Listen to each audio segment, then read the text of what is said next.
think the honorable thing for our species to do is deny our programming. Stop reproducing. Walk hand in hand into extinction. One last midnight, brothers and sisters opting out of a raw deal.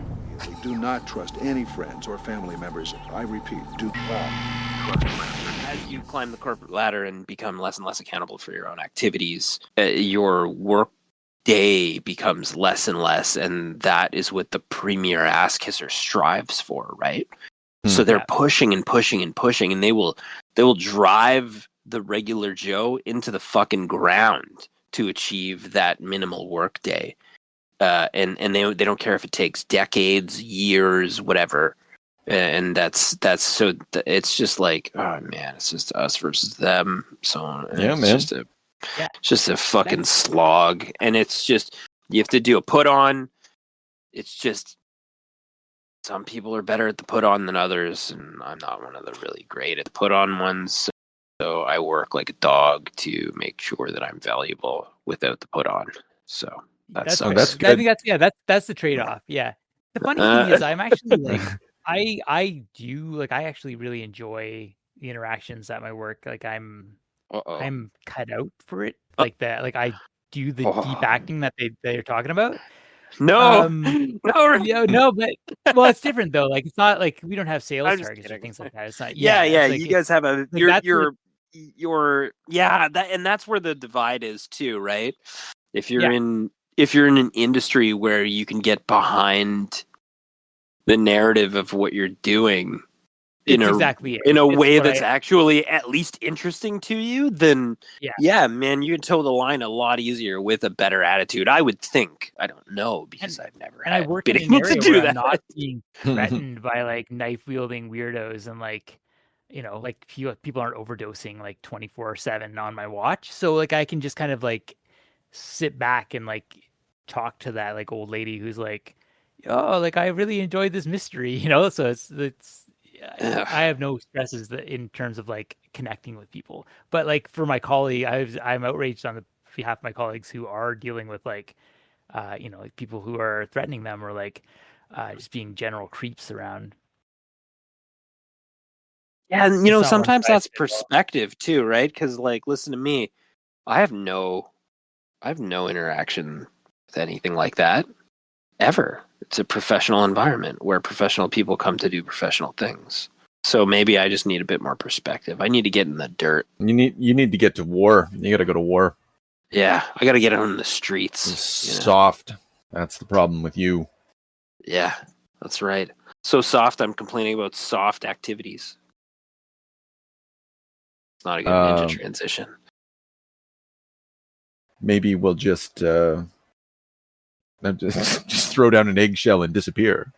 That always works. Or maybe throw down an eggshell and appear. That's actually the best time. That's always very surprising. Yeah, it's best when they that's appear us. and you're like, oh, what the fuck? Yeah. Yeah. And then here we are. Here on the Extinction Agenda with James. And Chris. The man on the internet most likely to attack a defenseless man with a bucket on his head. Mm-hmm. So, today we are talking American Ninja, Canon Films, 1985, directed by Sam Furstenberg. The reason we're doing American Ninja is because so we're tracking, it's Ninja-vember, and we're tracking the origin in popular culture of ninjas and that kind of thing. And one of the major, so we watched The Octagon, we talked about Frank Miller's Daredevil, and we're going to do Revenge of the Ninja, which is also a Sam Furstenberg movie.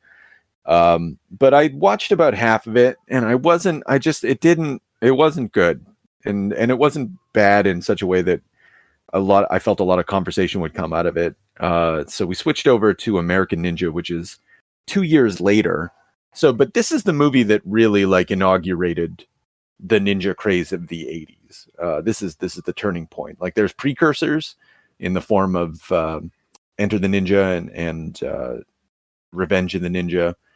But anyway, then we get American Ninja, and all of them are fucking canon films. and we'll probably have some chance to talk about canon films a little bit as we proceed.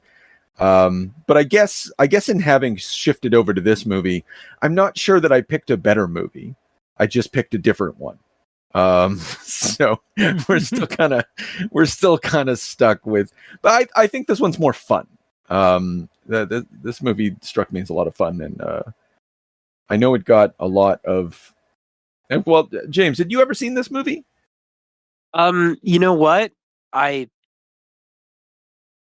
thought I did, but if I did, it was so long ago. And it like I don't remember it, so it wasn't on my list of things to follow. And I can see what it did and why it did it, but I think because growing up for me personally, which I would assume like for a lot of people, was the allure of the 70s and 80s action star hinged on the mystique of Bruce Lee. So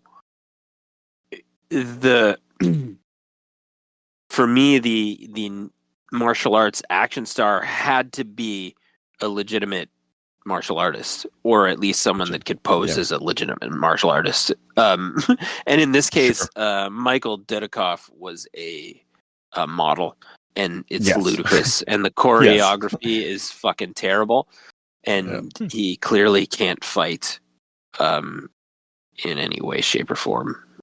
I stand by that. Oh no, I agree, and it's not a secret or anything. Like, all the fight choreography was by a guy named Mike Stone. Hilariously, the movie gets better and more interesting, which I'm sure we'll get into when Corporal Curtis Jackson comes into play, who is actually probably has some kind of martial arts background. Which he did. Yeah. Oh, did you look that? Okay, yeah. So I didn't look up Steve James at all. The actor who played Curtis Jackson. What's his background? Do you have that available? I don't know his pedigree. I don't know his rank, but I did read a little gossip trivia that Dudikoff was like intimidated as fuck and didn't want to do scenes with him. It was very sort of standoffish. I read that. Apparently. Yeah, made them film the final fight so that they were in separate locations so that it wasn't obvious, because he was just sort of he knew that he didn't know martial arts and he was going to look bad beside this dude, right? And then they worked it out like true buddies. They managed to resolve their differences and triumph, but it was a problem. Awesome. It doesn't. Sorry, Wikipedia is letting me down here. It's not telling me anything about his martial arts, anything. Yeah, I didn't get a lot either. I got that he was like a lifetime stuntman. Yeah, that's probably more likely. He died at 41. What did he die of? That's crazy. Pancreatic cancer. Oh, horrible. That's the tough one. Oh, another one. Oh, wait a minute. He was in Live and Die in L.A. Oh boy. Okay. So anyway. He's a beauty. Yeah, he's a beauty. We salute him. Yeah. Could he use more? Had you ever seen this, Chris? Probably not. No, I'm gonna guess. No. Yeah. Okay. No, this definitely reminded me of that era of film where there's a certain kind of filler that society demanded. And it was just sort of the easy to go down, just entertainment that YouTube, I guess, fills the place of now. Nobody's going to throw money at it, but there's some budget. I don't know if it's budget, but they had some explosions and stuff like that. They were just game to do some stuff, and I think Canon was really good at exploiting that niche of just finding sort of a trend.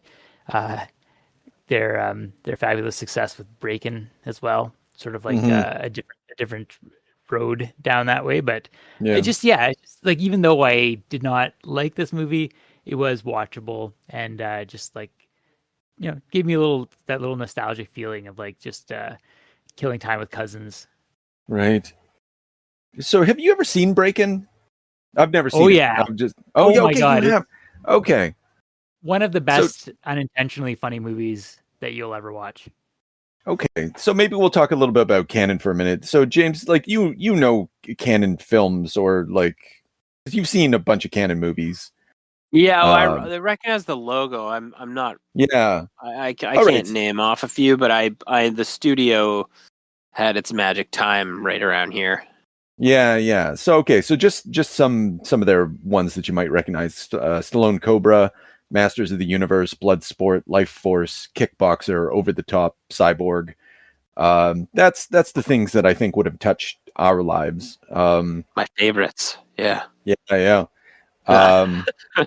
So I mean, like, we don't need to go into the history of canon or anything, but basically, like, they were a very it's Menachem Golan and what's the other fucking guy's name? Anyway, it's basically two Israeli movie producers, one of whom is insane and the other one is a shrewd businessman.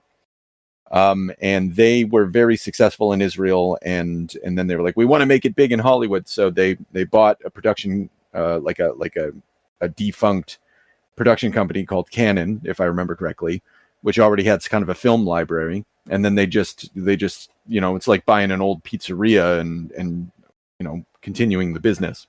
So their philosophy was just like, exactly like Chris was saying, like, let's find a trend, let's find a thing. If there's a breakdancing movie coming out, we're gonna make our breakdancing movie, and we're gonna make it in 4 months. And if we have a hit, there's going to be a sequel 5 months later, and like there's no concern for what we would think of as quality or whatever. Like, generally speaking, they pushed at their height, they were producing like 40 movies a month, not a month, a year. And yeah. So it didn't quite work out. Yeah. Like I find myself very fascinated by this production. Like the whole idea of it, and you just be throwing shit at the wall constantly, and then just like high-fiving yourselves when you got a blood sport out of it. Yeah, that's rough. Yeah. So American Ninja was a very successful movie, and getting it back to, like, I suppose this episode, I watched it a ton when we were kids, because my dad, I guess we taped it, we rented it, and then we copied it onto VHS, and I think it was on the same cassette with like American Ninja 2 and American Ninja 3. We put them all on the same disc, on the same work. On the same VHS, and that shit got play. Like, I don't remember the third one very well. It run. Yeah. So I didn't remember all the steps of this movie, but it was like, as it was happening, I was very like, oh yes, I recall all of this. It's even better than I remember. So anyway, that's just a little bit to go into like the aesthetic of all this and the production values and that sort of thing. Like, it's basically like two completely insane Israelis decided to make movies in America, and here we are. Wow. Beautiful. If that's not the American dream, then I don't know what it is. Yeah. Okay. I just think it sucked to use a model, and I think I think it's like a bit visible, but like I love. There are certain things about this movie I really like. Like, I like that. I like the terrain and the way that they went through from like down. I don't know where the fuck they are. They're in the Philippines. Yeah, they're in the Philippines. Yeah. So I like that they're down there. I like the military base change of scenery. I like the sort of like big bosses blending with the military bosses, blending with some cartel kind of people, and it was a lot. And they I feel like they probably, like, the script is busy and risked a lot, and I feel like also our lead actor here did what he could do with what he had. Like, he was expressive, and he did this like sort of like strong silent type thing, which was a good choice because he had a baby voice. Yeah, he did. Yeah, but like I think that he had like. I think that he had the right presence for this, but I could see why they didn't like continue doing stuff like this with him. No, they did. They made American Ninja 2 and 3, etc. You know, like Michael Yeah, Dudikoff. yeah. No, I know, but I mean, like, I can see how Michael Dudikoff didn't like spin off and have a great action career. Is more what Oh I mean. yes, well of course. Yeah, because no one else was going to use them. Yeah, the and well, actually, the other connection is like okay, so on the one hand, the lead character is the least physically interesting, I'll say, person in the show, but like he's got a real James Dean vibe. Yeah, they concur. they go out of their way to sort of make that comparison. But we get the return of Tadashi Yamashita, who played he was the guy from the Octagon. He doesn't look the same in this movie. So we get a little continuity here that I didn't expect. 70s to 80s has the hair vibe definitely like has an update. That's all it is. Yeah, maybe that's it. And maybe he also has a mustache now, if I'm not mistaken. You got it. It's the 80s. Yeah. And he's very good. The Black Star Ninja and stuff. Like I do like the way that. Yeah, go ahead. No, sorry. I was gonna say, did you guys read about him a little bit? No. He was at the age of 16 received a black belt and became an all Okinawan. Pardon me here. Shorin Ryu free sparring grand champion. Lived in Okinawa until 1972. Moved over to the U.S. and then he's also spent whatever they said he spent 40 years practicing karate and Kobudo, and he's a 10th Dan in both karate and Kobudo. And so it's pretty serious credentials for him. So I mean, I'm assuming he's got some a hand in some of the choreography, which, you know, say what you want about it, stunts and movement and stuff are smooth throughout. Even if our guy is a little bit ham-fisted, you know. Yeah, I think it's it has a style to it that is acceptable. It didn't really bother me. It just it really didn't watching it. I wasn't like I recognized that he was kind of stiff. One thing I did notice about martial arts at this time is that flipping is a really important part of martial arts. Yes. You don't do that anymore. Like the very classic fight between him and between Joe and Corporal Curtis or Jack Curtis when he tries to pick a fight with him. He just flips him around all the time. It's very TV. That's it's sort of like a Steven Seagal type of thing where we're like, I'm shifting your body weight and you're gonna do a flip. Yeah. And it's but it's got to be effortless if it's on TV. Yeah, it's got to be I used one finger to do it. Keeps the mystique alive. I think he was, and he's trying to be non-violent in that moment, right? Because later on, he's putting swords through people's fucking chests and stuff and slicing their bellies. It's like his classic move. I noticed Say there that was again. a lot of blood. I noticed that there wasn't. wasn't. Oh no, there wasn't. No.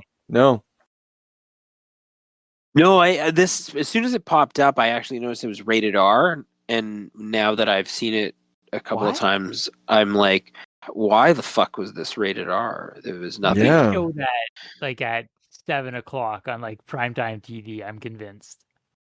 Yeah. And I thought to myself, what kind of there's got to be some boobs or something. Something's got to happen here to justify this, or some kind of a horrible murder. Maybe it's throat slitting.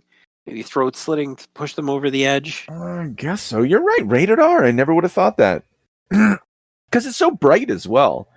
I listened to an interview with Sam Furstenberg, and they were talking to him about sort of the colors of his movies and the brightness or whatever. And he was talking about how it's an expression of his character.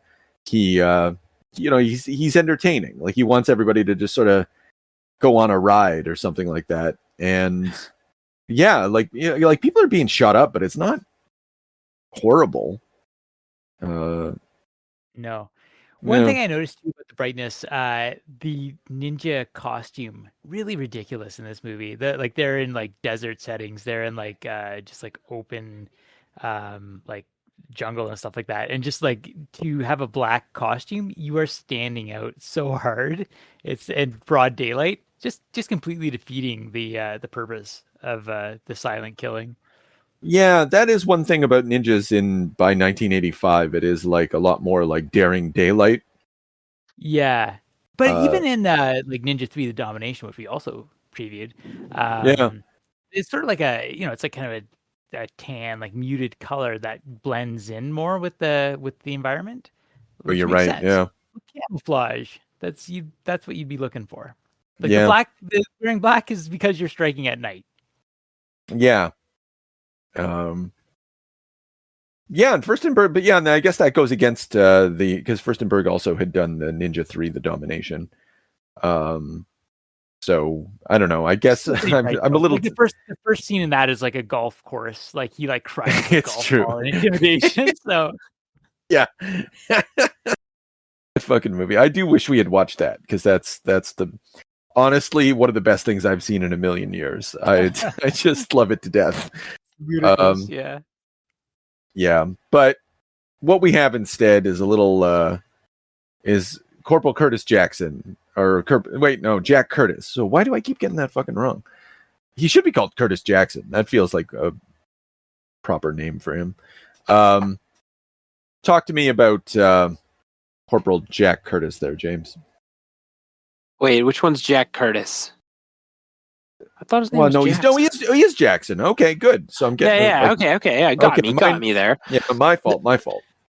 Yeah, so he's the moment his sort of like step onto the scene when he's like, "Hey, solo guy, you killed 4 good guys or whatever," Yeah. and it really wasn't his fault. I think I would say every single witness to that situation did this guy dirty in terms of being on the military base. Yeah. But yeah, as soon as he came into play, you're at least able to suspend your disbelief a little bit, because he's I'm not gonna say he's a great actor or anything, but he's more fun, and his like on-screen presence is like starting to make a difference by that point. So like that's when you're starting to like, okay, I can start to feed into this narrative because I'm not solo following Dudkoff around. So it just gets better, and then they like you say, they have that little battle. They immediately form like sort of a bromance, and then the other guy, the goofy guy, comes into play, and then they set him up on a date with her name's Patricia in the show. And then the depth of the weird plot starts to be revealed with the two like cartel guys meet up, and then you see that the weird little Japanese guys doing the gardening and so on and so forth. Like there's a lot of layers to the madness, you know? Yeah. And it seems like, I think the fun part about this is that everybody's all in. It's like everybody's all in. There's a pretty great budget. There's pretty expansive sets. They're on location. It's a wild enough ride. Like Chris said, it was like viewable, you know? So like, I don't know, man. I just think the physical presence of that the Jackson character too was enough to make me at least feel like there were like more capable people here involved. And then the ninja demonstration too was quite good, even though it was derpy. You say, this is the training ground. Yeah. Like outside of that. But it's because you hadn't seen anything like this. Like growing up, this was your first glimpse into the into the world of the ninja. Yeah, it's fucking. You're like, this is fucked. Like, look at them. They're pinpointing us at all of our pressure points and deadly targets on our skeleton. And the giant picture that they have. I love that they've got people just playing the drums like doom doom doom doom. People they're flipping around in yellow costumes. Like I guess those are trainees or something. Yeah, absolutely. Well, I guess depends. I don't know what happens like What with the what trainees. other is there in the kung fu movies and stuff? Like, I just like one thing that we're seeing about ninjas is that they have training camps. Like, an important part about the ninja is that they have a compound where they pair like a small mercenary army of some sort. Yes. I wonder if that's common in any other martial art. Like, if you'd see that in like a kung fu thing or in the karate. Like, I guess there's 3 brands of stuff. Like, back in the day, there was the karate martial arts, there was the kung fu, and then there's, I guess, the ninja is a later thing, and then I guess kickboxing comes in at a certain point.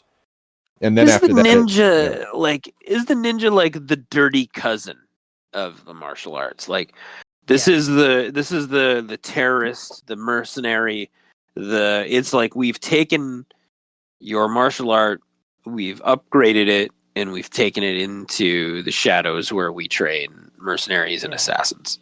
And because that's what it is, right? Because good, clean kung fu or karate doesn't have any of this, right? Yeah. I'm wondering if this is the movie where like the sort of fever dream of America's enemies kind of comes to the ninja, because, and you got a little bit of it like in a nascent form in Octagon, but I don't think there was any sort of like, it was very concerned with the terrorist, but the terrorist was very ill-defined. In this, it's like you have basically what amounts to the army is training in like, I think it's supposed to be, I assume it's some sort of South American, meant to be South American destination. You've got your like cartel, kind of like Miami Vice looking bad guy who's running the show. He's got a private army of Japanese like shadow warriors that serve at his command, and basically they are undermining the might and the integrity of the American military. And so it almost feels like America's enemies have come to haunt them in this stage. And you need like that James Dean kind of cool to like take back the pride. I like that. I think that's very in keeping with what I know from canon films. Like, they are deeply, like, I'm surprised they didn't produce the first Punisher movie. They definitely did all the Death Wish movies, not the first one, sorry, but like the sequels and beyond. And Stallone Cobra is like, just like this, like they had a very, in many ways, like a social conservative ethic to them that like this captured by what you just described. So yeah, But I just mean like historically, the ninjas are use what are considered to be like alternate tactics, right? That's the whole thing about their style of martial art or their region of martial art, is that it was illusion. It's considered to be contrary to like samurai code, right? Like, isn't that the mythos or whatever? I think that's the story. Yeah, it's hard to know because I think in some versions of it, and I'm like just kind of spitballing this based on like my own sense of mythology, but it feels like there's like a pure ninja that like is sort of like a clan to itself with its own aims. But this sort of and like sort of what we're seeing in a lot of the American ninja movies is that they are for hire, and you can just like pay them and they'll like just send you on an assignment after you get your ninja training.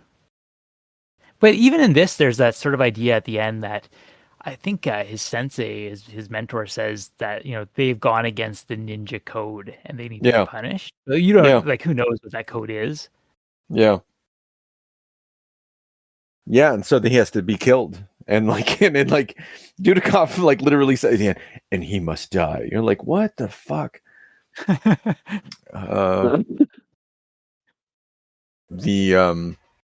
Yeah. So there is still the good ninja in there, though. Like, and the good ninja adheres to pacifism.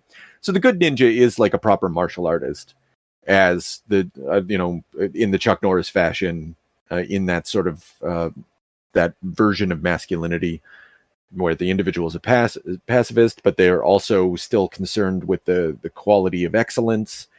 And if you cross them, then you're fucked, and they have some sort of insights and stuff.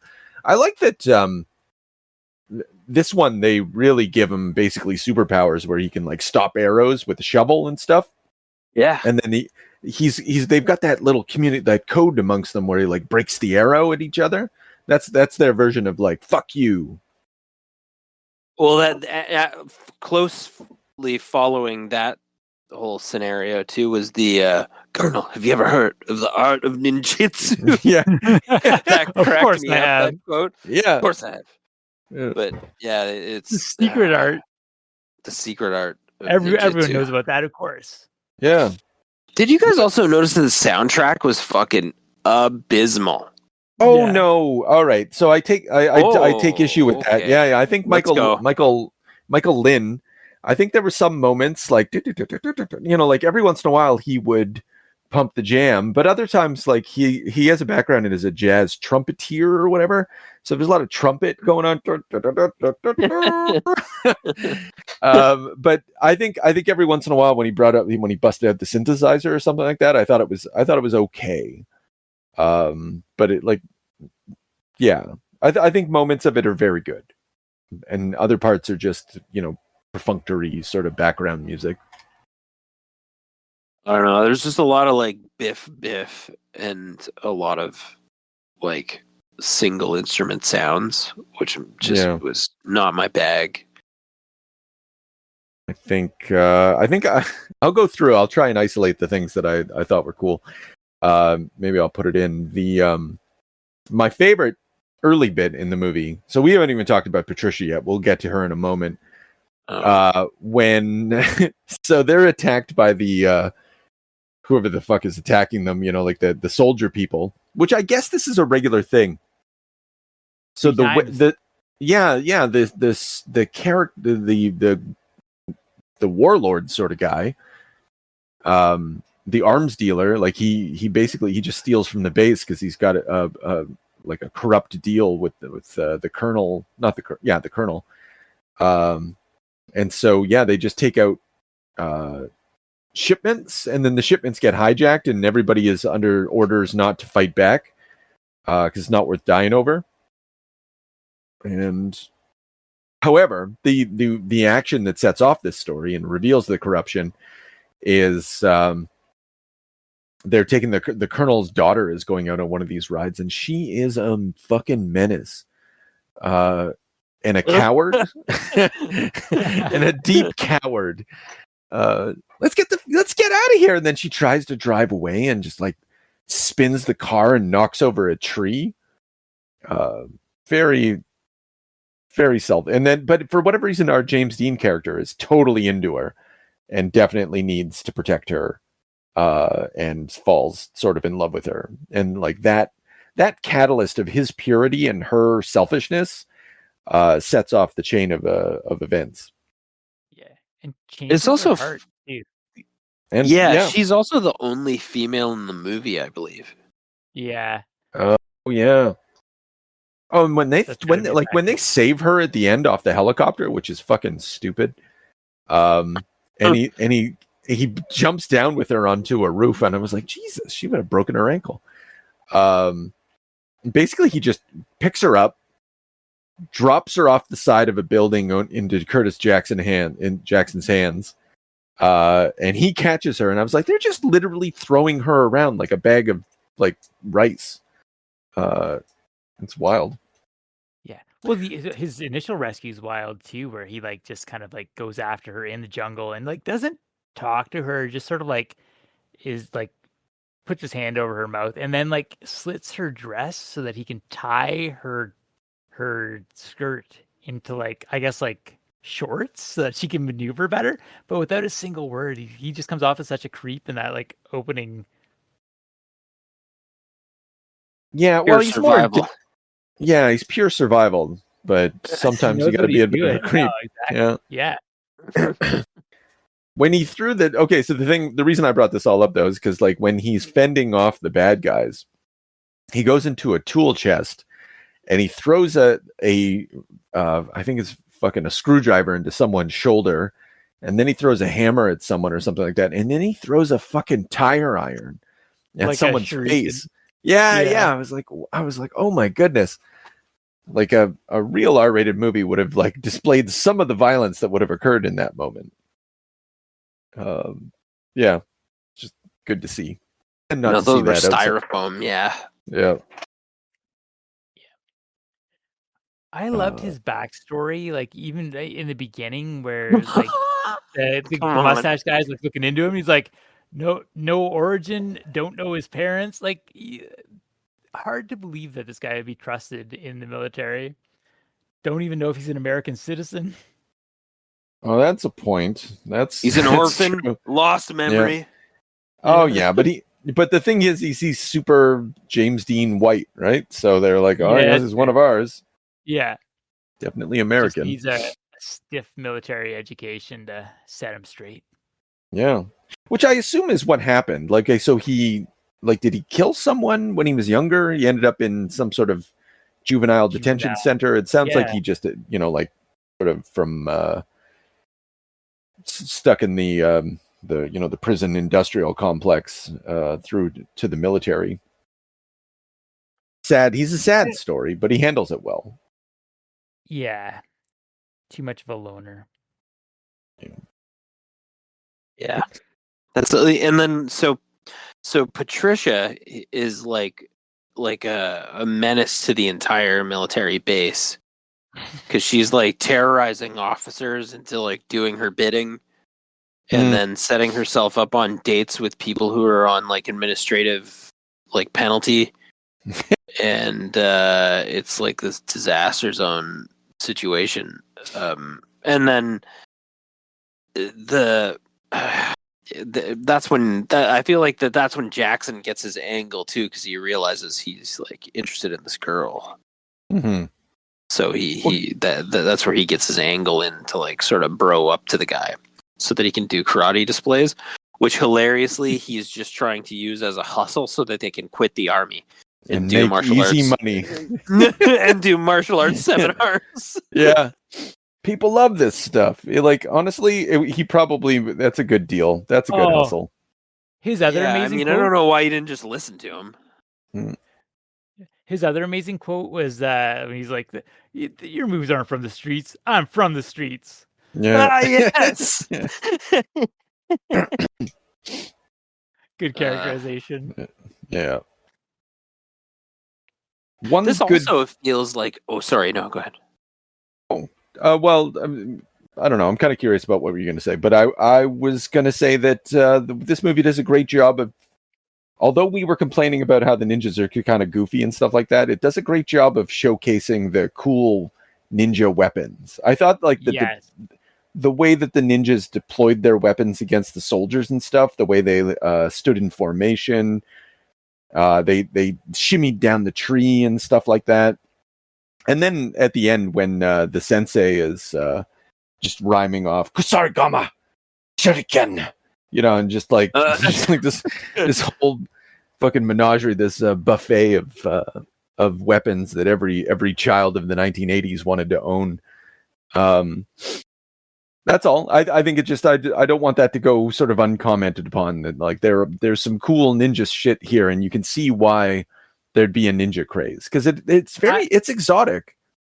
Yeah, I shared this with you guys already. I think it's worth recounting on the podcast though. Like I have a friend at work who's like a very like like just put together guy. Like you wouldn't expect this of him. But I mentioned that we were like looking at ninja movies, and he got so excited about this. He's like Michael Dudikoff, and he's like, when I was 12. Saw this movie in theaters, it changed my life. Me and my friends, they wanted to go, like they bought all these ninja weapons off, like I didn't know where, sent away in a catalog, but they were they were convinced that they were going to train in the art of ninjutsu. Right. So yeah, like just like it really captured the imagination, I'm sure, of young boys in particular. Yeah, like I imagine like book sales on like baseline ninjutsu tactics, which were probably just like karate books with pictures of dudes in black pajamas. It was just like I can't imagine the bogus hustle that went down in terms of like sales of different items and stuff like that. But like I remember the ninja weapons pretty clearly from the 80s. Like there's always like a gnarly cousin that had like a real fucking ninja star. Somebody knew one. 100% you guys knew somebody that had like a ninja star. For sure. Actually, no, a ninja star. I know, like we constructed our own nunchucks, around the household. Yeah, you had to do that, and they always ripped off whatever construction you made and hurt somebody. Sure, yeah. I'm reminded that Ninja Turtles is a year before this, 1984. And of course they're riffing off of Frank Miller more than anything else, but still, though, I think that the combination of the Ninja Turtles plus movies like this has had a cumulative effect, or had a cumulative effect. This also has I really caught some hard parkour vibes from this. Like the stunt work from from building from roof rafters down to cargo crates, back onto vehicle, back onto, it was madness. Like they did some dangerous shit.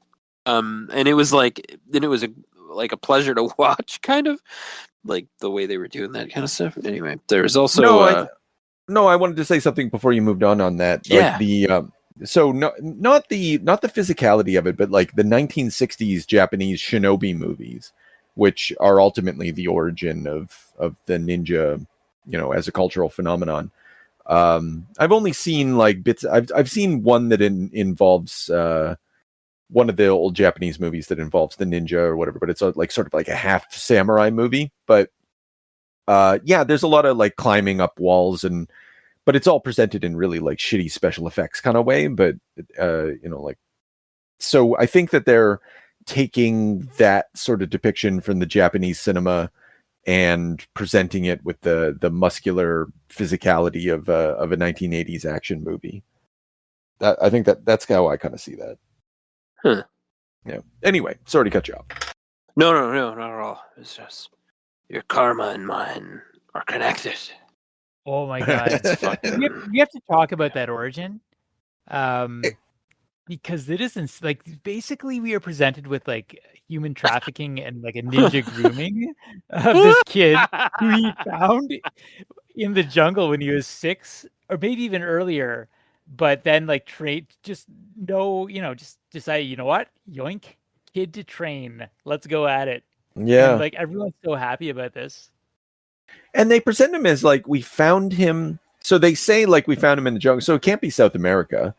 It has to be somewhere where the Japanese actually fought. So, the Philippines or something like that. I think like the way you're reading it, Chris, is probably still correct, but it's sort of coded South American at the same time as it's also coded as the Pacific conflict zone.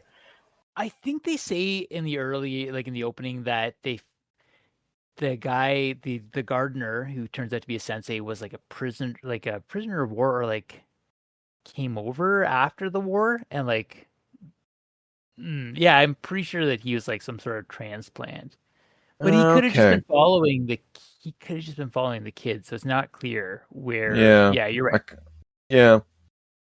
I remember them saying that they found him, and like they weren't specific about where they found him. They said they found, like, he was found in the jungle as a soldier who for a long time didn't realize the war was over, something like that. Yes, you're right. Yeah, that's right. That was the quote. I was struggling to remember that.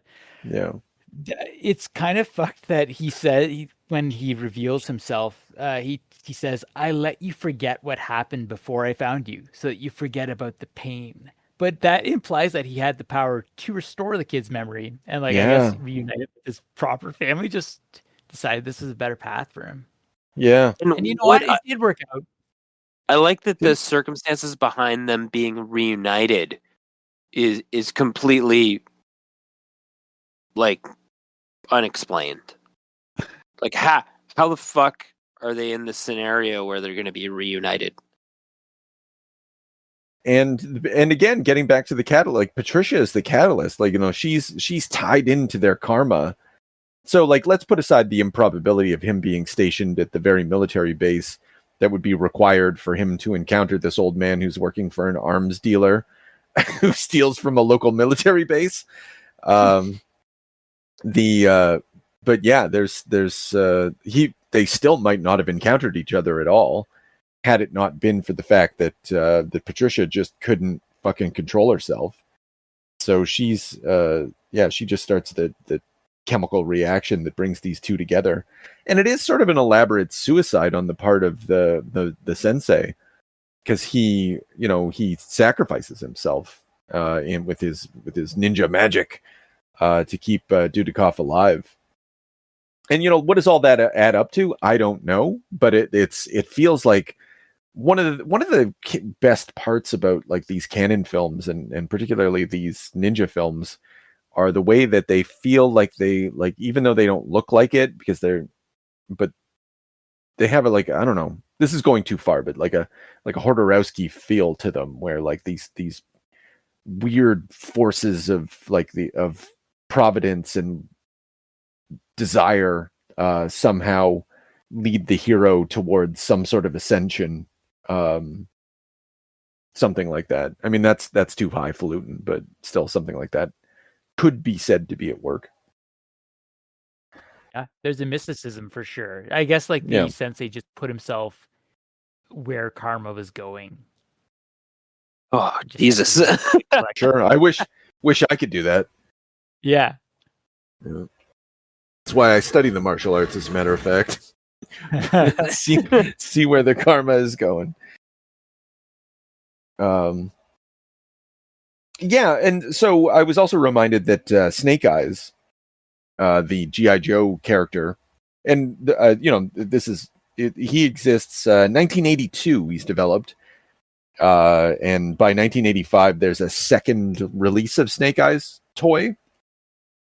Apparently, so like he's wildly successful as a character within the G.I. Joe franchise, and of course, because he's awesome. I was thinking of the Storm Shadow as well, probably from that era. Just the two ninjas, right? The dueling ninjas. Yeah. And I was thinking of the Black Star Ninja because he's like, he shoots flames from his fucking wrist, bullets. Mm-hmm. He fires a goddamn laser. He's grimy. What the fuck? Yeah. Pretty sure they didn't have lasers back then, but it's like his ninja magic is he doesn't disappear. He doesn't have any sort of like clouding of the mind or anything. Like all of his magic is devoted towards some sort of I don't know, it's like he goes through a hierarchy of weaponry, moving from flame to bullet to laser. So he almost has sort of a futurism as a consequence. He's corrupted from the true path. Yeah, he's not in touch with his tradition. He's like on the side of like arms dealers and weaponry. Yeah. So he's got like a Darth Vader. He's a real fucking asshole. Yeah. Oh man, I'm just watching him double stab some people in the warehouse battle. Which warehouse battle was 5 stars? I don't know how where you guys landed on the warehouse battle. It's pretty good. That was very good. Yeah. The where he lets go of the two swords. One's got the grappling hook on it. Goes right up into the guy's stomach. Yeah. The number of slow and shitty. But the number of people stabbed in the stomach in this is just insane. Sorry, Chris. No worries. I was just appreciating his ability to slice through a net as like 5 ninjas jump down at him. Great scene too.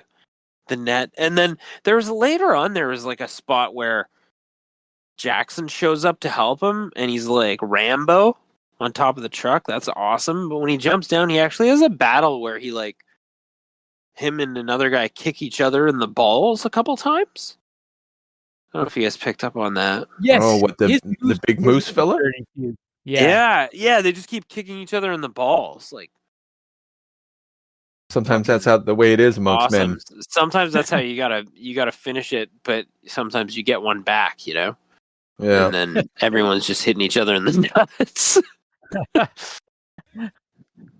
When the soldiers come in, it's like they've got a tank. They're on jeeps. They're They're firing M60s, I guess. Just killing everybody. It's pretty wild, and led by Jackson, who sells it really well. Like, he's the only shirtless fella. Just mowing everybody down. It's a good distraction. Makes Dudakov's job easier. Yeah. All right. I wonder if Dudakov's doing these stunts. Anybody know anything about that? Well, yeah, I think so. I mean, like, he's not hanging off a helicopter, I don't think. But Well, there's a lot of motorcycling and stuff, though. Oh, yeah. I don't know. I don't have the answer to that. I suspect probably not the motorcycle jumps or anything. But yeah, like he is doing some minor stunts. I think you can even tell just from watching it. Yeah, that he's like there in the flesh, like doing some kind of derpy climbing things, like in some cases. Yeah. So fair enough. We all wish we had it so good. Yeah, I wish I was American Ninja. Yeah. Well, you could be. It's not too late. I mean, you just got to follow the karma. Put yourself in the path of karma. Just like we do here at the Extinction Agenda. That's why we end up doing such amazing things, which just please everybody constantly. Which is such a source of joy for so many people.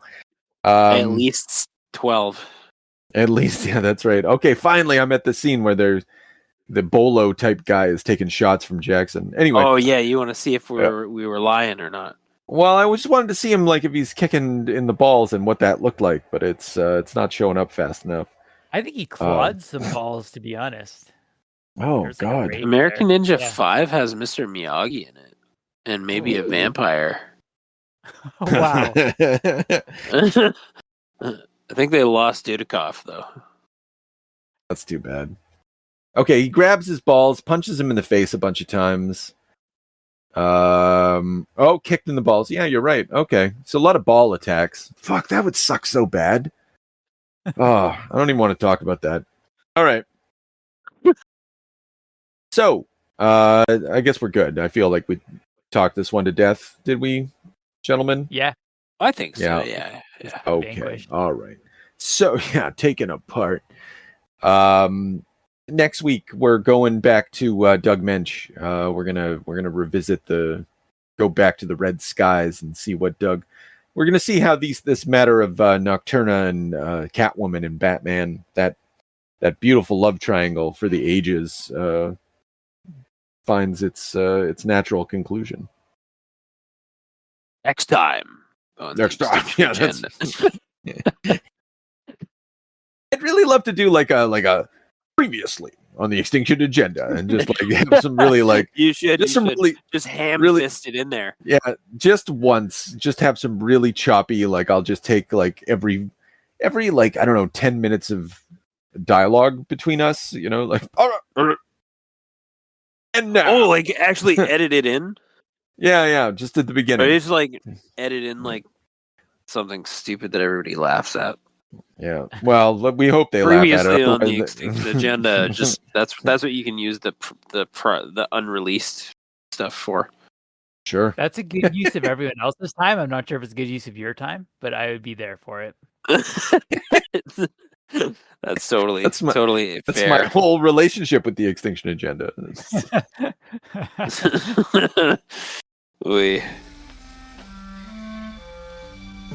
The time has come for your final lesson.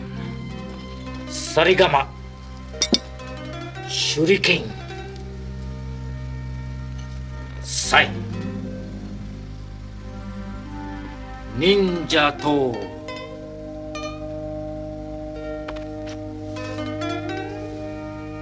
These symbols will focus the ultimate power of purpose. Jin. Ritsu. Sai. Sing. Kobodera. A Kobodera. Ninja magic. Intong Jutsu. The ability to seem invisible to cause fear and paralysis in your enemies. You are ready, my son. I will be with you in deed and in my heart. Follow the Bushido. I will honor the code, Father. Beware the Black Star Ninja. He has taken the dark path and has betrayed the code. Then, he must die.